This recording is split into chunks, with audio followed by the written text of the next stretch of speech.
Hello बच्चों, welcome back to my channel teaching tips.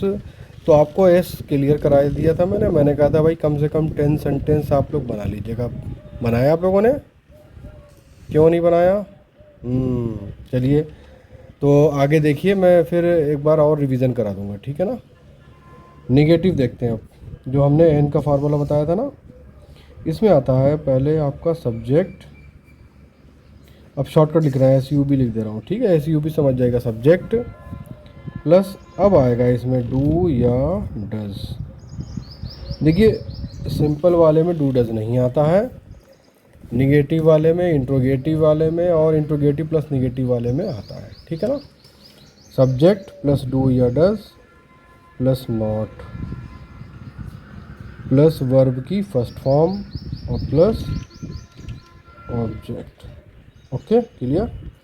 फिर से सुन लीजिए, सब्जेक्ट प्लस डू या डज यानी इन दोनों में से कोई एक चीज़ आएगा, प्लस नॉट, चूँकि निगेटिव है तो नॉट तो आएगा ही, प्लस वर्ब की फर्स्ट फॉर्म और प्लस ऑब्जेक्ट। फिर वही सेंटेंस लेता हूँ मैं, क्योंकि उससे आपको क्या होगा, आसानी होगा समझने में। जब आप वो पूरा सीख जाएंगे तो आगे हम सेंटेंस जो है चेंज कर करके आपको देंगे प्रैक्टिस के लिए। क्या बनेगा ये? सीता खाना नहीं पकाती है। ओके, सीता खाना नहीं पकाती है। अब आप देखिए, ध्यान से पहले सुनिए मेरी बात को। सब्जेक्ट क्या है पहले ये देखिए इसमें। जी ठीक, सीता सब्जेक्ट है, तो पहले आप लिख लीजिए सीता। अब सीता के साथ क्या लगेगा? डू लगेगा, डज लगेगा। अगर आपने लर्न किया होगा उसे, समझा होगा या आपने रट लिया होगा उसे, तब जाके क्लियर होगा कि सीता के साथ क्या लगेगा। देखिए, सीता नेम है, नेम के साथ देखिए यहाँ पे क्या लिखा है, डज। ठीक है ना, लिखा ना डज, तो क्या लगेगा सीता के साथ? डज। तुरंत हेल्पिंग वर्ब, इसे ही हेल्पिंग वर्ब कहते हैं। तुरंत इसके बाद क्या लग जाएगा? नॉट। ठीक है ना, नॉट लग जाएगा तुरंत। Sita does not. अब देखिए क्या लिखा, वर्ब, तो वर्ब आपको पता चल गया भाई क्या है। ठीक ठीक, वेरी गुड, पकाती है। तो वर्ब लिखिए पहले अब, कुक। अब एस या ई एस का कोई चक्कर नहीं है, वो केवल सिंपल वाले में होता है, सिंपल वाले में होता है, ठीक है।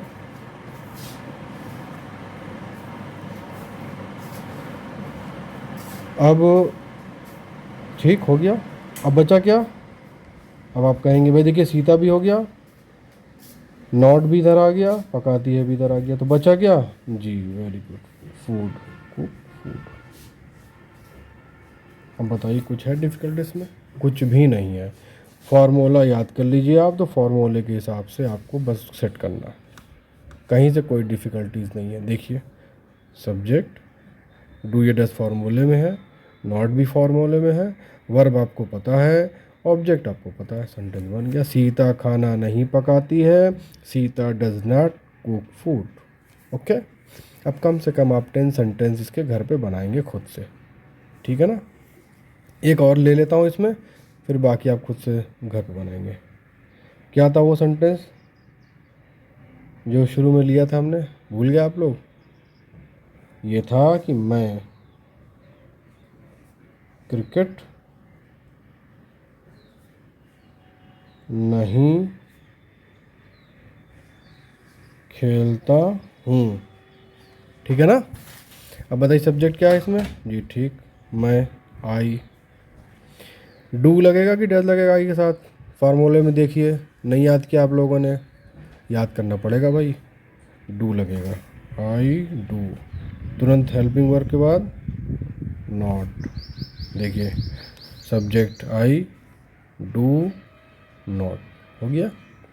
अब फार्मूले में क्या लिखा? वर्ब, वर्ब क्या है? खेलता, खेलने का काम जो हो रहा है वर्ब है, तो क्या हो गया? खेलने को क्या बोलते हैं? Play, PLAY, play. S E S का कोई चक्कर नहीं, मैं इसलिए बार बार बोल रहा हूँ कि आप कंफ्यूज मत होइएगा। एस या ई एस लगाने का जो कार्यक्रम है वो केवल सिंपल सेंटेंस में है। सिंपल का फार्मूला आपको पहले पढ़ा दिया हमने, उसी में था। अब यहाँ पे कोई सिस्टम नहीं है उसका। प्ले, अब बचा क्या? मैं भी हो गया, क्रिकेट कर दूँ इसे भूल गया था मैं कि मैं भी हो गया, डू लग गया, नॉट भी आ गया, वर्ब प्ले भी हो गया, बचा क्या क्रिकेट। ठीक, तो गेम से पहले दा लगता है, ये ध्यान रखिएगा। I do not play the cricket, CRICKET cricket. ठीक है ना, क्लियर हो गया।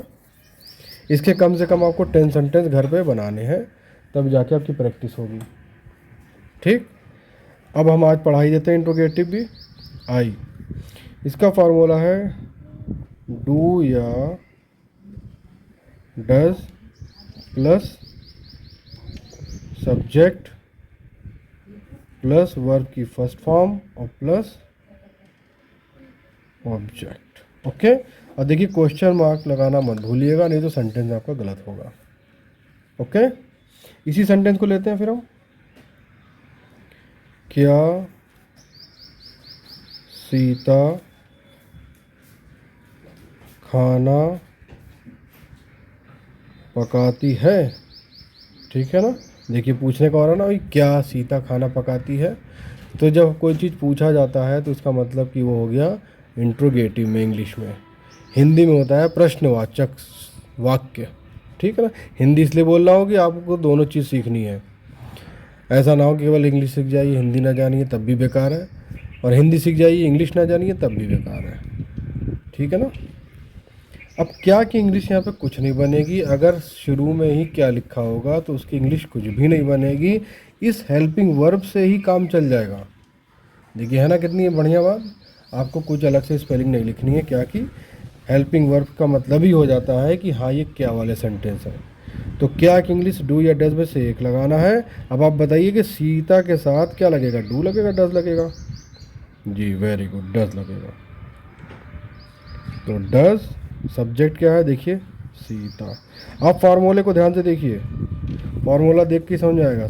देखिए डू डज में से एक चीज़ हो गया, सब्जेक्ट सीता हो गया। अब क्या मांग रहा है ये फार्मूला, वर्ब। वर्ब क्या है, पकाती, कुक। ठीक, अब बचा ऑब्जेक्ट। तो ऑब्जेक्ट आपको बताइए क्या बचा इसमें, खाना बच गया, फूड हो गया। Easy, very easy. क्या सीता खाना पकाती है, तो इंग्लिश बोलेंगे does Sita cook food. Okay, next sentence लेते हैं, यही ऊपर वाला कि मैं, सॉरी, क्या मैं क्रिकेट खेलता हूँ। ठीक है ना। अब देखिए क्या पहले आ गया, जब भी क्या पहले आता है तो हेल्पिंग वर्ब से काम चल जाता है, या यूँ कहें कि एक हेल्पिंग वर्ब ही लगाना पड़ता है, क्या कि कोई इंग्लिश नहीं बनती है। तो मैं के साथ आप क्या लगाएंगे, डू लगाएंगे डज लगाएंगे, नो डू लगाएंगे। भूल जा रहे हैं भाई, उस फार्मूला जो है क्या बोलते हैं, नियम जो लिखवाया है उसे आपको लर्न करना पड़ेगा। Do, do. अब देखिए डू हो गया, सब्जेक्ट क्या है आई, सही है। वर्ब खेलता, PLAY। ठीक, ऑब्जेक्ट जो बचा हुआ क्रिकेट। देखिए गेम से पहले द आता है, क्रिकेट, CRICK। और क्वेश्चन, क्या मैं क्रिकेट खेलता हूँ, do I play the cricket. Very easy. ठीक, नेक्स्ट पेज पे लेते हैं, वहाँ स्पेस कम था इसलिए हमने कहा कि नेक्स्ट पेज पे लेते हैं। आई प्लस एन, आई प्लस एन का फार्मूला क्या है, वही है, बस नॉट लगाना है, सिंपल सा फार्मूला है। डू या does plus subject plus not plus verb की फर्स्ट फॉर्म और प्लस ऑब्जेक्ट, क्वेश्चन मार्क। अब देखिए नॉट का जो मामला है, नॉट यहाँ भी आप लगा सकते हैं, नॉट के लिए ऑप्शन है, आप नॉट को यहाँ भी लगा सकते हैं। मैं लिख दे रहा हूँ फार्मूला, ठीक है ना। देखिए डू या does plus not plus subject plus verb की फर्स्ट फॉर्म और प्लस ऑब्जेक्ट और क्वेश्चन मार्क। देखिए ठीक है ना, नॉट का ऑप्शन है आपके पास, यहाँ भी लगा सकते हैं आप, और सब्जेक्ट के बाद भी लगा सकते हैं। क्लियर। अब वही सेंटेंस लेते हैं कि क्या सीता खाना नहीं पकाती है। देखिए क्वेश्चन लग रहा है ना, क्या सीता खाना नहीं पकाती है? तो क्या सेंटेंस बनाएंगे?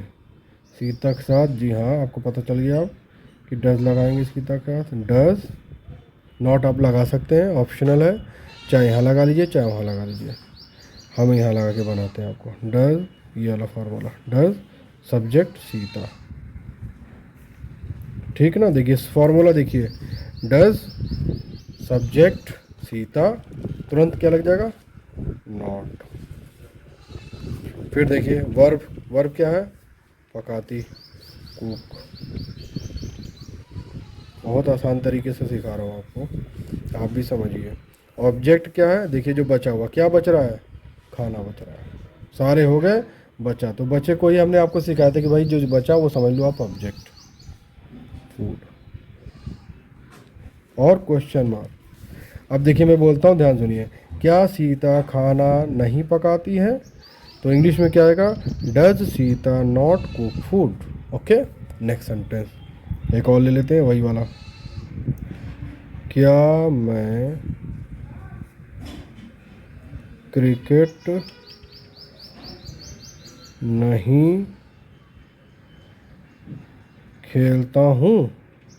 Question mark. देखिए क्या भी आ गया, नहीं भी आ गया। आई प्लस एन का फार्मूले का मतलब यही होता है कि क्या भी आ गया, नहीं आ गया तो आई प्लस एन हो गया, ठीक है ना। तो सब्जेक्ट आई है, अब तो क्लियर हो रहा होगा धीरे धीरे। अब सब्जेक्ट जो आई है उसके साथ हम क्या लगाएंगे? डू लगाएंगे। तो पहले लिख लें डू आई। देखिए डू आई, तुरंत क्या लग जाएगा? नॉट। फिर क्या? Verb play. अब बचा क्या ऑब्जेक्ट? क्रिकेट बच रहा, गेम से पहले द, CRICKET, क्रिकेट और क्वेश्चन मार्क। क्या मैं क्रिकेट नहीं खेलता हूँ? Do I not play the cricket. ठीक, अब आपको इसके कम से कम एस के आपको 10 बनाने हैं, एन के 10 बनाने हैं, आई के 10 बनाने हैं और आई प्लस एन के 10 बनाने हैं। अगर आपको सही तरीके से स्टडी कर करके बढ़िया से बोलना भी हो या लिखना भी हो, इनकी प्रैक्टिस तभी होगी जब आपको इसको लिख लिख के प्रैक्टिस करेंगे। ओके, आगे अब आपको हम नंबर 2 पढ़ाएंगे। नंबर 1 आपका क्लियर हो गया है, अब आपको नंबर 1 क्लियर हो गया, ठीक है ना। देखिए नंबर 1 आपका क्लियर हो गया, अब 2 पढ़ाना है, ठीक है ना। नेक्स्ट वीडियो में आपको 2 बताऊंगा मैं।